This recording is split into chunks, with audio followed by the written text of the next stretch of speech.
जय श्री राम बच्चों। आज हम चैप्टर नंबर 2 इंग्लिश का Nelson Mandela a long walk to freedom इसके बारे में पढ़ेंगे। क्योंकि इसके बारे में आप लोगों को चैप्टर के बारे में पता है, समरी अगर आप लोगों ने नहीं देखी है तो आप लोग इसका वीडियो देख लीजिए। उसमें आप लोगों को नेल्सन मंडेला चैप्टर में किस बारे में बताया गया है, तो ये क्वेश्चन आंसर के माध्यम से हम देखेंगे कि क्या है। आप लोगों को स्टोरी पता चल ही जाएगी। वेयर, सबसे पहला क्वेश्चन जो लिखा हुआ है, क्या लिखा हुआ है? Where did the ceremony take place, माने कार्यक्रम कहां पर हुआ। क्या कार्यक्रम कहां पर हुआ? सेरेमनी मींस क्या होता है? फंक्शन या कार्यक्रम, ठीक है ना। कौन सा कार्यक्रम? जो नेल्सन मंडेला का राष्ट्रपति का शपथ ग्रहण समारोह था वो कहां पर हुआ? Can you name any public building in India that are made of sandstone? आपको ये भी बताना है कोई सी भी दो पब्लिक या एक या दो पब्लिक बिल्डिंग का नाम बताना है, सरकारी जो बिल्डिंगें हो जो किससे बनी हो? सैंडस्टोन से, यानी बलुआ पत्थर से जो बनी हुई हो। तो यहाँ पर क्या है? The ceremony took place in the union building of Pretoria. ये कार्यक्रम कहां पर हुआ? यूनियन बिल्डिंग ऑफ प्रीटोरिया, मतलब प्रीटोरिया शहर की यूनियन बिल्डिंग में ये कार्यक्रम हुआ। कौन सा? राष्ट्रपति की शपथ ग्रहण समारोह का। विच वर अटेंडेड, विच माने जो की, वर माने था, अटेंडेड माने अटेंड किया गया था, ठीक है ना। बाय मेनी डिग्निटरीज, किसके द्वारा? गणमान्यों के द्वारा। गणमान्य कौन होते हैं? जो सज्जन लोग, अच्छे लोग, जो प्रतिष्ठित लोग होते हैं उनको। And leaders of many Nations, और अन्य देशों के बहुत सारे बड़े बड़े जो लीडर्स थे उनके द्वारा। इससे पहले बहुत ज्यादा लीडर उस देश में नहीं आते थे और डिग्निटरीज भी नहीं आते थे। क्यों? क्योंकि वहां पर बहुत ज्यादा रेशियल डिस्क्रिमिनेशन था, भेदभाव था, बहुत ज्यादा ब्लैक लोगों पर व्हाइट लोगों के द्वारा अत्याचार किया जाता था, ठीक है ना। नेक्स्ट क्वेश्चन का आंसर यहाँ पे क्या पब्लिक बिल्डिंग का नाम लिखना था? तो Rashtrapati Bhavan and red fort are the buildings that are made of red sandstone. मतलब राष्ट्रपति भवन और लाल किला, रेड फोर्ट क्या है? लाल किला। तो ये दो बिल्डिंग ऐसी हैं जो कि किससे बनी हुई है? रेड सैंडस्टोन से बनी हुई है, मतलब लाल बलुआ पत्थर से बनी हुई है। नेक्स्ट क्वेश्चन इसमें लिखा है, कैन यू से हाउ 10th में is an autumn day in south Africa. Autumn day, वैसे ऑटम का मतलब मैं बता दूं आपको, पतझड़ होता है। पतझड़ का मतलब होता है जब पत्ते किसी भी चीज के झड़ जाते हैं तो नए पत्ते आते हैं, मतलब नए जीवन की शुरुआत होती है। तो यहाँ पर नए जीवन की शुरुआत का दिन 10 मई के दिन ही क्यों मनाया गया, ऐसा लिखा हुआ है। तो इसलिए मनाया गया क्योंकि 10 मई के दिन साउथ अफ्रीका का जन्म दोबारा से हुआ था, आप समझ लो इस प्रकार से। क्यों? क्योंकि वहां पर जो काले लोगों पर जो अत्याचार हो रहा था व्हाइट लोगों के द्वारा, वो अत्याचार उस दिन समाप्त हुआ था। उस दिन के बाद से एक ब्लैक पर्सन वहां का राष्ट्रपति बना था, जिसको मंडेला कहा गया, जिसने बहुत सारे संघर्ष किए थे। तो आज के बाद, मतलब इस दिन के बाद, 10 मई के बाद किसी भी प्रकार का कोई अत्याचार वहां पर नहीं होगा, भेदभाव नहीं किया जाएगा। कैसी सरकार बनी थी? नॉन रेशियल गवर्नमेंट, यानी कि जो जातिगत आधार पर भेदभाव नहीं करेगी, रंग के आधार पर भेदभाव नहीं करेगी। तो 10th में एन ऑटम डे, 10th में क्या था? ऑटम डे था इन साउथ अफ्रीका। कहां पे? साउथ अफ्रीका में। बिकॉज यहां तक क्वेश्चन में से, तो इसको आपको याद करने की जरूरत नहीं है, ठीक है ना। ऑन दिस डे, माने इस दिन, there was a largest gathering, यहां पर बहुत ज्यादा संख्या में भीड़ लगी थी। लार्जेस्ट माने इससे पहले कभी इतनी भीड़ यहां पर नहीं इकट्ठी हुई थी, इतनी भीड़ यहां पर इकट्ठी हुई थी। ऑफ इंटरनेशनल लीडर, किसकी भीड़? इंटरनेशनल लीडर की, मतलब विदेशी नेता यहां पर अभी तक इतने ज्यादा नहीं आते थे। On south African soil, south Africa की धरती पर, for the installation of south African first democratic non racial government, मतलब साउथ अफ्रीका की धरती पर पहली बार इकट्ठे लोग बाग हुए थे first time democratic non racial government को बनाने के लिए। डेमोक्रेटिक माने लोकतांत्रिक, यानी जनता की सरकार। पहली बार जनता के द्वारा एक ब्लैक पर्सन को चुना गया था। नॉन रेशियल गवर्नमेंट थी, यानी कि जो जातिगत आधार पर, रंग के आधार पर भेदभाव नहीं करती थी।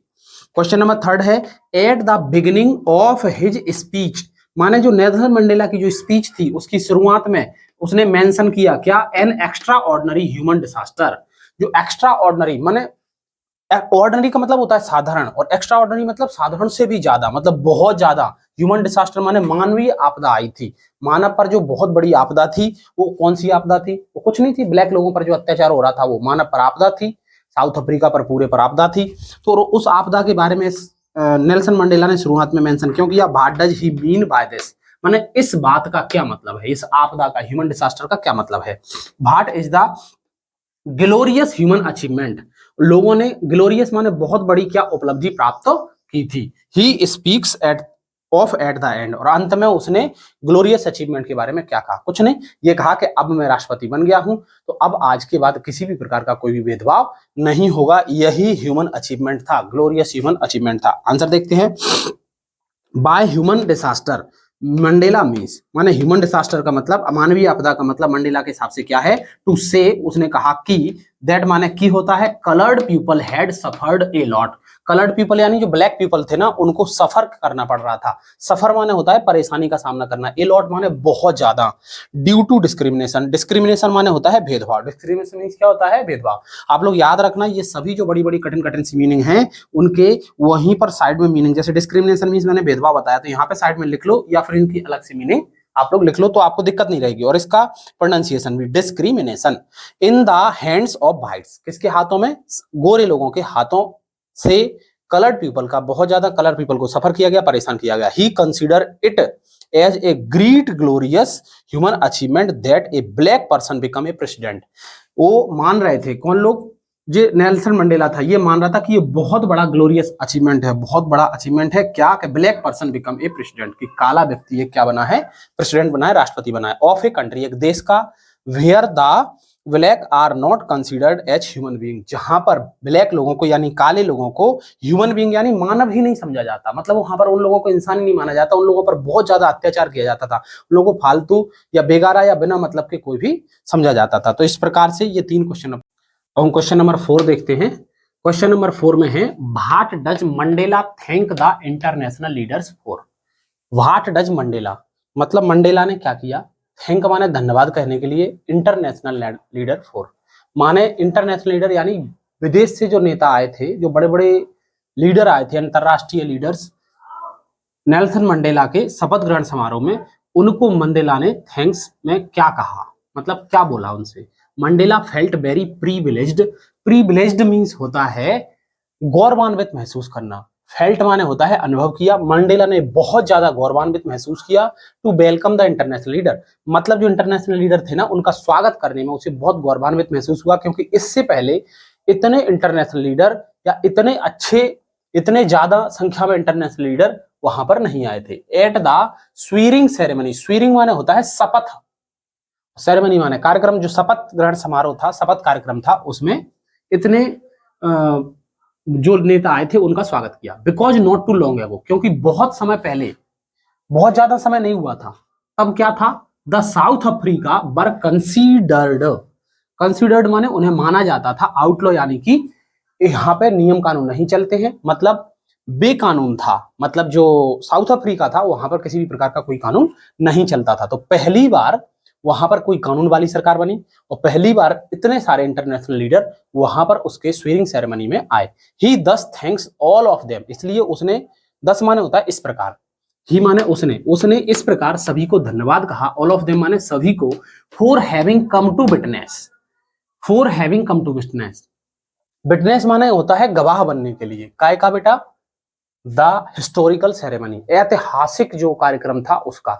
इसको ऐतिहासिक कार्यक्रम क्यों कहा गया है? क्या उससे पहले कोई राष्ट्रपति नहीं बने थे? बने थे बहुत सारे, बट ब्लैक पर्सन पहली बार था जिसने शपथ ग्रहण समारोह की थी, और पहली बार इतने सारे इंटरनेशनल लीडर इस कार्यक्रम में उपस्थित हुए थे, इसलिए ये हिस्टोरिकल सेरेमनी था।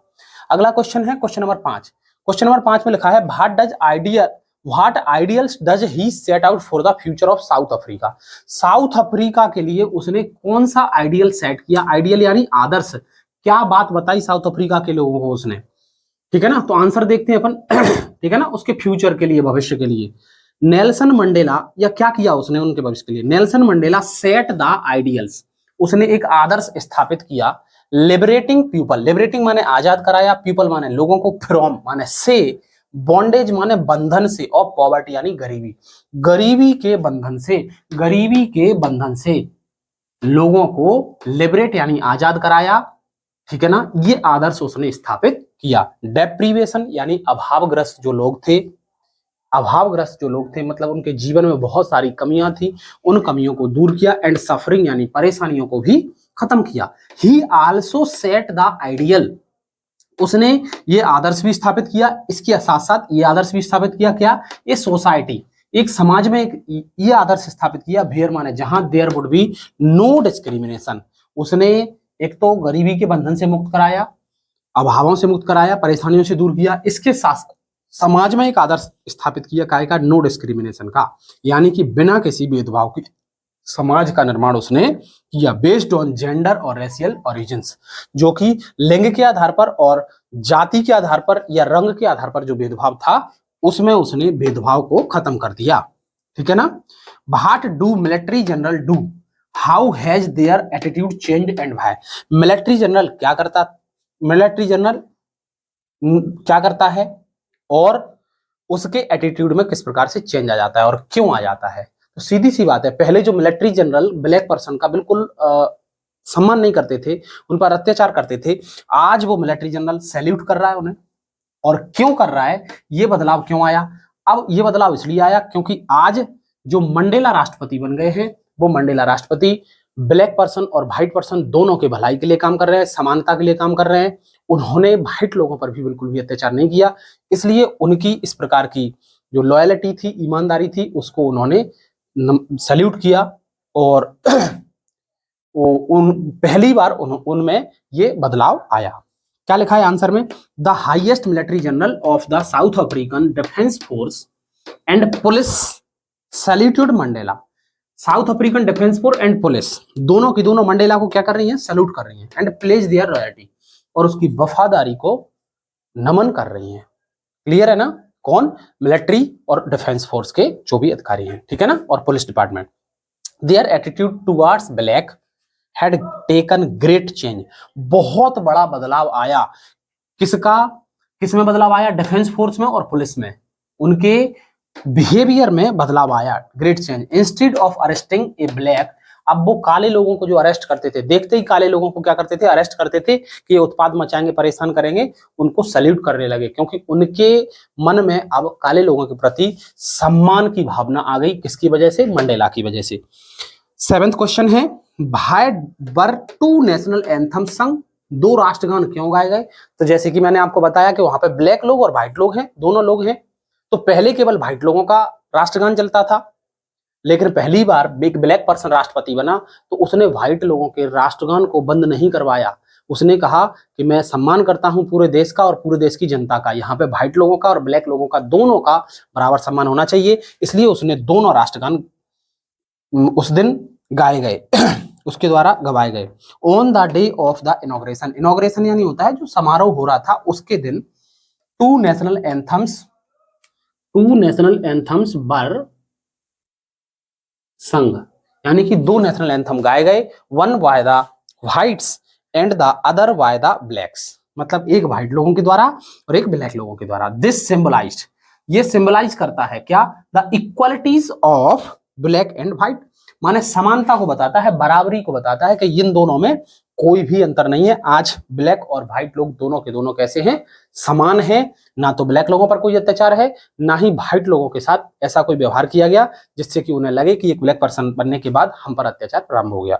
ठीक है बच्चों, जय श्री राम, मिलते हैं अगली क्लास में।